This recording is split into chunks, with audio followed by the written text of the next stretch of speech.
अगर आपके पेट में ब्लॉटिंग रहती है, खाने के बाद में पेट फूला फूला लगता है, आफरा आया हुआ लगता है, फिर लगता है कि खाना खाने का मन नहीं करता है, इस ब्लॉटिंग के साथ में कभी आपने रूटीन में ऐसे ही सीबीसी करवाई हो और उसमें हीमोग्लोबिन, आपका जो खून है वो हल्का सा कम आया हो, जैसे 9 ग्राम है या 10 ग्राम है, 11 है, 8 है, तो कहीं ये गेहूं से एलर्जी, कहीं ये सीलियक डिजीज बीमारी तो नहीं है?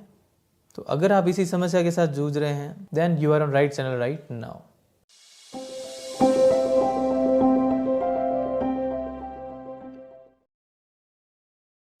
Hi friends, it's me Dr. Nitesh, MBBS MD General Medicine, right now pursuing DM Gastroenterology। खूब बार आपने देखा होगा कई पेशेंट्स के बिना मतलब किसी कारण से ही पेट में ऐसे ब्लॉटिंग रहती है, उनको लगता है कि मतलब पेट फूला फूला लग रहा है और लंबे टाइम से ये समस्या चली आ रही होती है। गैस के कैप्सूल लेते हैं, हल्का फुल्का फ़ायदा पड़ता है, नहीं पड़ता है, और ये लंबे टाइम से समस्या चलती रहती है। फिर इनको कई बार थकान जैसा भी लगता है। फिर कभी वो ऐसे ही सीबीसी करवाते हैं तो वो देखते हैं कि हीमोग्लोबिन 9 ग्राम, 8 ग्राम, 10 ग्राम, 11, 12 ऐसा कुछ रहता है। तो खूब सारे पर्सन्स इस चीज़ को इग्नोर करते हैं।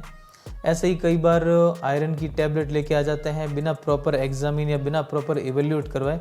आयरन की टैबलेट लेते हैं, आयरन की टैबलेट लेने से वो हीमोग्लोबिन तो ठीक हो जाता है, बट वो ये नहीं सोचते कि ये अंडरलाइंग डिजीज़ क्या है, बेसिक प्रॉब्लम क्या है।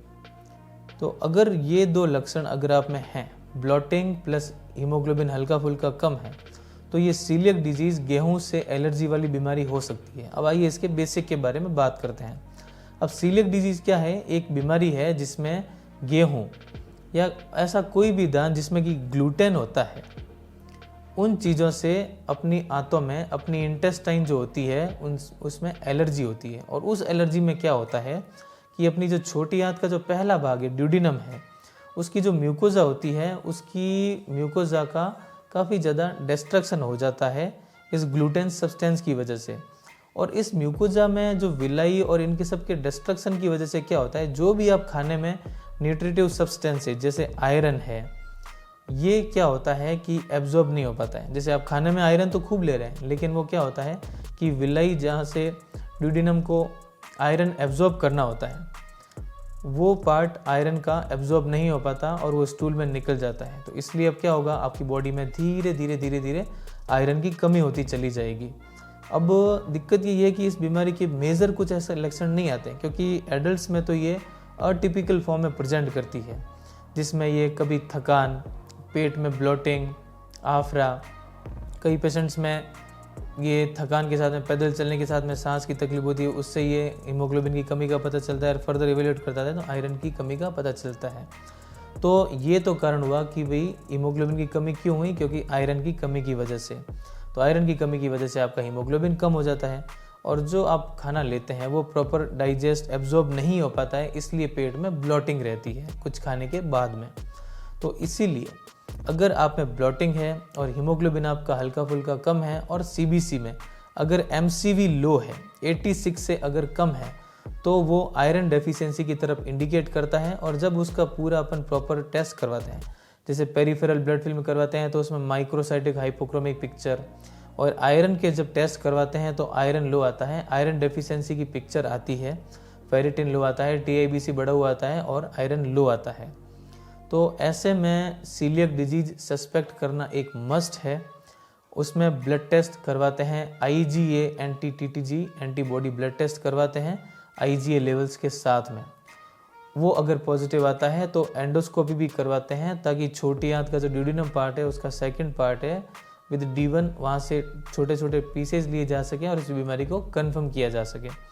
क्योंकि इस बीमारी को टाइम पे पकड़ना बहुत ज़रूरी होता है, क्योंकि कई बार, बहुत बार ये छोटे छोटे लक्षण ही इस बीमारी के initial warning science and symptoms होते हैं। तो अगर आप इनको टाइम पे पकड़ पाते हैं तो आप में इसके जो लॉन्ग टर्म कॉम्प्लिकेशंस होने के चांसेस है वो कम हो जाते हैं। फालतू में आप जो परेशान रह रहे हैं एक इस समस्या से, जो कि ईजिली ट्रीटेबल है ग्लूटेन सब्सटेंसेज जैसे गेहूं को बंद करके। इसके अलावा भी ऐसी चीज़ें होती है जो आपको बंद करनी होते हैं, जैसे बारले है, राई है, और ओट्स भी अगर प्रॉपर अगर नहीं है, गेहूं के साथ में अगर कहीं कंटामिनेटेड है तो उसको भी बंद करना पड़ता है।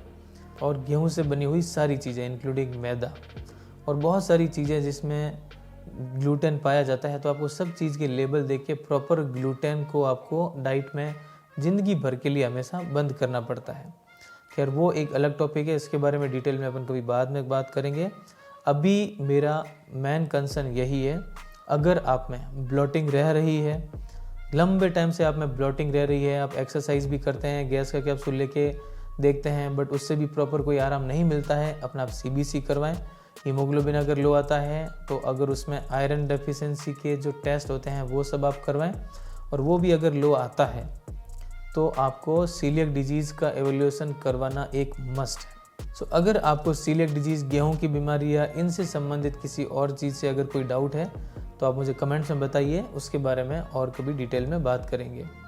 तो अगर आपको ये वीडियो अच्छा लगा हो देन लाइक कीजिए, शेयर कीजिए, सब्सक्राइब कीजिए। Thank you.